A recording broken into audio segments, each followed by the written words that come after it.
আমাৰ ইয়াত উপস্থিত হ'ব পৰা প্ৰতিখন জিলাৰে পৰা প্ৰতিনিধি অহা সকলো ABMCৰ কৰ্মকৰ্তা বা পদবীধাৰী সকলো কৰ্মকৰ্তাক মই ধন্যবাদ জ্ঞাপন কৰিছোঁ। BTAD অঞ্চলৰ সমূহ ধৰ্মাৱলম্বী তথা আমাৰ বিশেষকৈ মাইনৰিটি মানুহক মই ধন্যবাদ জ্ঞাপন কৰিছোঁ আৰু ইয়াত উপস্থিত থাকিব পৰা আমাৰ ফাউণ্ডাৰকো মই ধন্যবাদ জ্ঞাপন কৰিব বিচাৰিছোঁ যে মই এজন মানুহ মানে সাধাৰণ মানুহ আৰু মই যেন BTC অঞ্চলৰ মাইনৰিটিৰ হকে মাত মাতি যাব পাৰোঁ, সেইকাৰণে আপোনালোকে মোক আশীৰ্বাদ কৰিব। BTR অঞ্চলৰ ৰাইজৰ হৈ মই মাত মাতি যাম। BTR অঞ্চলৰ মাইনৰিটি মানুহৰ বিভিন্ন ধৰণৰ দাবীলৈকে আমি চৰকাৰৰ লগত মানে বহি কিনি আলোচনাৰ মাধ্যমেদি আমি আদায় কৰি ল'বলৈ চেষ্টা কৰিম। মই ভাবোঁ যে BTR অঞ্চলৰ সমূহ জনগোষ্ঠীয়ে আমাক সহায় আৰু সহযোগিতা কৰিব।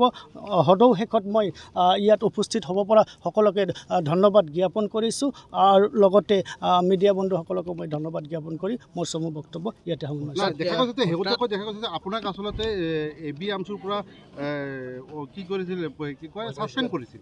এই ক্ষেত্ৰত যিহেতু আজি নতুনকৈ আপোনালোকৰ সংগঠন জন্মাইছে, আপোনাক কিয় ছাছপেণ্ড কৰিছিল বা কিয় এই কাৰণখিনি কি আছিল? চাওক, যিহেতুকে মই পৰ্বতঝৰাত প্ৰতিনিধিত্ব কৰোঁ, মই পৰ্বতঝৰাৰ পৰাই আছিলোঁ। যিকোনো লোকেল এটা সমস্যা থাকিব পাৰে, লোকেল কেতিয়াবা এটা ইনচিডেণ্ট হ'ব পাৰে। সেই ইনচিডেণ্ট হোৱাৰ ক্ষেত্ৰত মই সৰুকৈ এটা বাইট দিছিলোঁ বা মিডিয়াৰ আগত প্ৰকাশ কৰিছিলোঁ। সৰু সুৰা এটা কথালৈকে পৰ্বতঝৰা অঞ্চলত আমাৰ টাইছন হুছেইন ডাঙৰীয়া পৰ্বতঝৰাৰ সমস্যাৰ বিষয়ে তেওঁ গত নহয়। পৰ্বতঝৰা অঞ্চলৰ সুখ দুখ, মাইনৰিটি অঞ্চলৰ সুখ দুখৰ কাৰণে আমি মাত মাতি আহিছোঁ।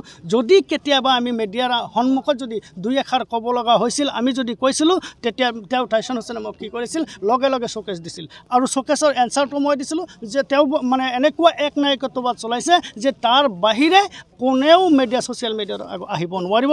জিলা সমিতিসমূহক তেওঁ এনেকুৱাভাৱে ৰাখিছে তেওঁলোকে যেন মাত মাতিব নোৱাৰে আৰু কেন্দ্ৰীয় কমিটিৰ বিষয়ববীয়াসকলক তেওঁ এনেকুৱা নাকি লগাই থৈ দিছে, কোনেও যদি কোনোবা দিন যদি বাইট বা মিডিয়াৰ আগত কথা পাতে তেওঁক বহিষ্কাৰ কৰি দিয়ে। গতিকে আমি এই এক নায়কত্ববাদৰ লগত আমি নাই।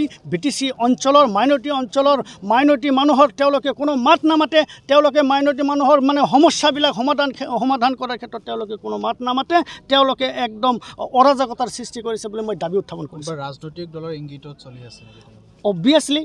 আপোনালোকে সিদিনাখন গুৱাহাটী প্ৰগ্ৰামত কি কয় সভাপতি আৰু সম্পাদক ডাঙৰীয়াই কৈছে, এইবাৰ আমি BTC অঞ্চলত ৰাজনৈতিকভাৱে আমি ফিল্ডত নামিম, আমি ইলেকশ্যন খেলিম। BTR অঞ্চলত ABMC নামৰ সংগঠনে কেতিয়াবা ৰাজনৈতিক কৰিব পাৰেনে? কোনো ছাত্ৰ সংগঠনে কেতিয়াবা আপোনালোকে শুনিছেনে যে সংগঠনে ৰাজনৈতিক দলৰ হৈ বা ইলেকশ্যন খেলিব পাৰে? আমি ইয়াৰো বিৰোধিতা কৰিছোঁ। মাইনৰিটি অঞ্চলত মুছলমানৰ ক্ষেত্ৰত আমি মাত মাতিম, আমাৰ মাইনৰিটিৰ ক্ষেত্ৰত আমি মাত মাতি যাম। সেনেকৈ যদি মাত মাতিলে হয় আমি টাইছন ডাঙৰীয়াৰ লগত আমি থাকিলোঁ।